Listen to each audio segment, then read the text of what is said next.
اب دوسرا سال علماء کے لیے مشکل ہو جائے گا، اب تیسرا سال علماء کے لیے مشکل ہو جائے گا، کہ اب کچھ مشکل نہیں ہوگا جب یہ سمجھ جائیں گے کہ جان مال اللہ کی امانت ہے، اس کے راہ میں ہمیں لگانا، یہ تو ان کا احسان ہے، یہ ہمیں ترغیب دے رہے ہیں، یہ تو ان کا احسان ہے، یہ ہمارا رخ بنا رہے، یہ تو ان کا احسان ہے، یہ ہماری ترتیبیں قائم کر رہے، یہ تو ان کا احسان ہے، یہ ہمیں متوجہ کر رہے، ورنہ تو متوجہ کرنا ہمارا کام تھا پوری انسانیت کو۔ کنتم خیر امہ اخرجت للناس، تم سارے بہترین امت ہو، اخرجت للناس، تم پوری انسانیت کے لیے نکالے گئے ہو۔ اور یاد رکھو انسانیت صرف بلند شہر میں نہیں ہے، انسانیت صرف حلقہ میرٹھ میں نہیں ہے، انسانیت صرف تمہارے صوبہ یوپی تمہارے ملک میں نہیں ہے، انسانیت سارے جہان میں ہے، سارے جہان کے لیے اللہ نے ہمیں نکالا ہے۔ اخرجت للناس، امام الانبیاء امام الرسول کو عالمی نبی بنایا، عالمی پیغمبر بنایا، اور ان کے لیے وہ لفظ قرآن میں اللہ نے بیان کیا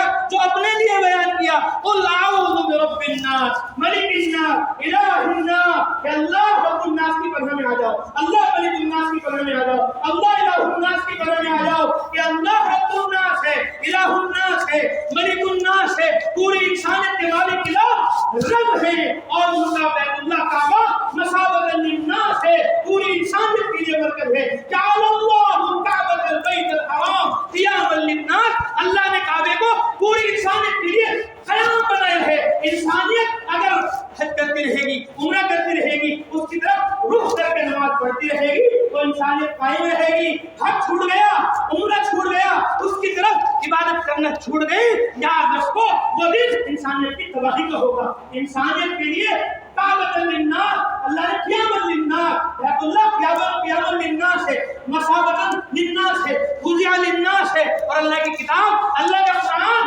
ہدی للناس ہے۔ اور یاد رکھو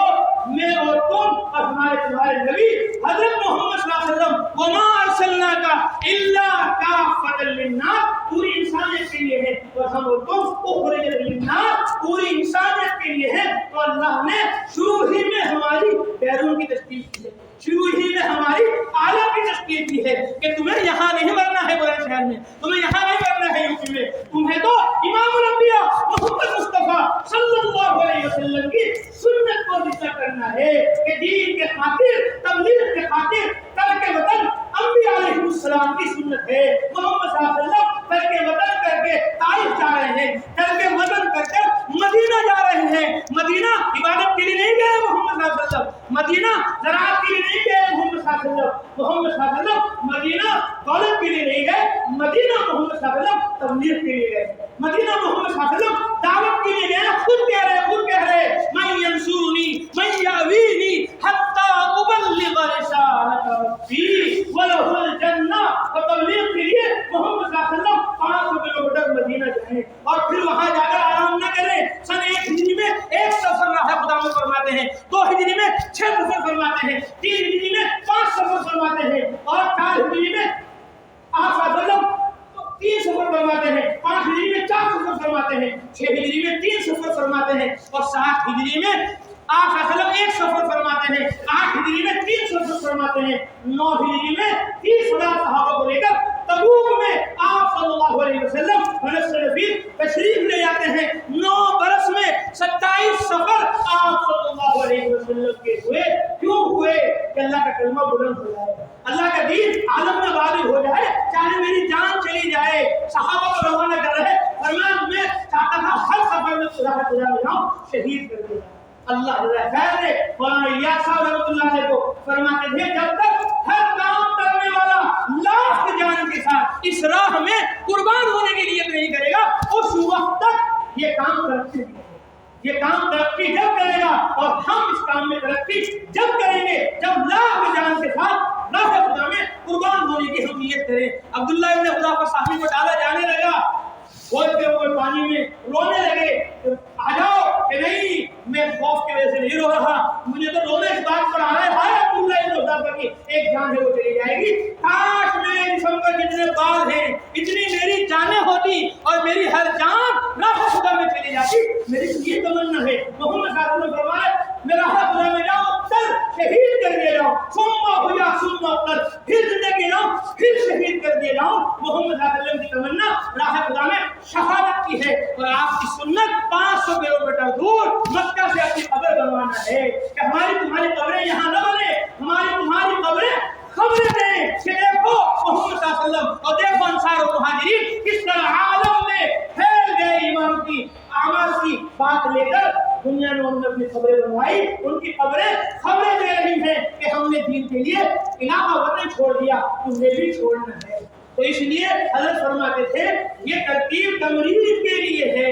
مولانا یوسف صاحب رحمۃ اللہ علیہ فرماتے تھے، اور پھر یہ بھی مولانا الیاس صاحب کے بیٹے تھے، ان کی بات بھی یہ نہیں کہ وہ قرآن کی بات کر رہے تھے اور مولانا یوسف صاحب اپنی بات کر رہے تھے، فرمایا نہیں، اللہ کے رسول فرمایا لا ہجرت بعد الفتح ولكن جہاد مریۃ،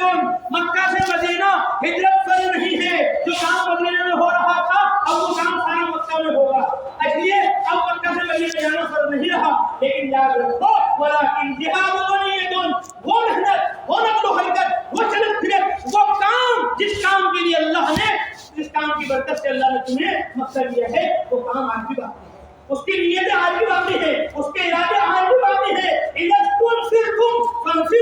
جب بھی تم سے راہ خدا میں نکلنے پا جائے نکل جایا کرو، یہ نہ کہا کرو کہ کام پورا ہو گیا ہم تو صاحب ہو گئے، یہ جو کام پورا ہو گیا ہمارا سال لگ گیا، یہ جو کام پورا ہو گیا ہمارا بیرون میں وقت لگ گیا، ہم تو بیرون وقت لگا کے فارغ ہو گئے، ہم تو سال لگا کے فارغ ہو گئے، ہم تو انجم بیرون کے تقاضے پورا کر کے امیر صاحب بن گئے، کہ نہیں، جب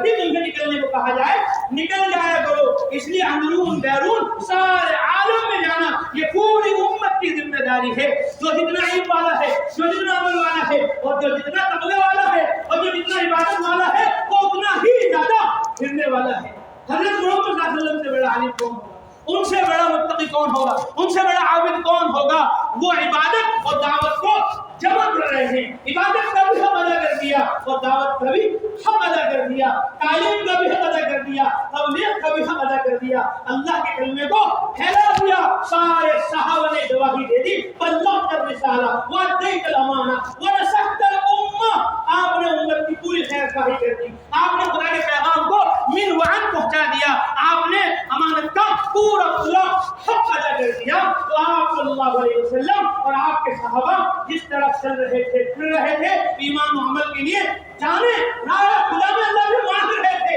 عمر فاروق کہہ رہے اللہم ارزقنی شہادتا فی سبیلی واجعل موتی فی بلد رسولی، اے اللہ مجھے اپنے راستے کی شہادت دے۔ ہر صحابہ کو شہادت مانگے اور ہم جان چھڑائیں، ہم مال بچائیں کہ ہم تو پرانے ہو گئے، کہ نہیں، جو جتنا پرانا ہے اس کو اتنا ہی قربانی پر آنا ہے، اتنا ہی اس کو مجاہدے پر آنا ہے، اتنا ہی اس کو جلد پھرت پر آنا ہے، اور پوری فکر کے ساتھ مرد بھی، مستورات بھی، اور ہمارے بچے بھی، اور ہمارے عائشہ، ہمارے اقربا، ہمارے رشتے دار بھی، اور پوری امت، پوری انسانیت خدا کے پیغام پر، اس کے دین کے پھیلانے پہنچانے پر جمع ہو جائے۔ مولانا الیاس صاحب فرماتے تھے حضرت محمد صلی اللہ علیہ وسلم جہاں صحابہ کو جس سطح پر ایمان و عمل کے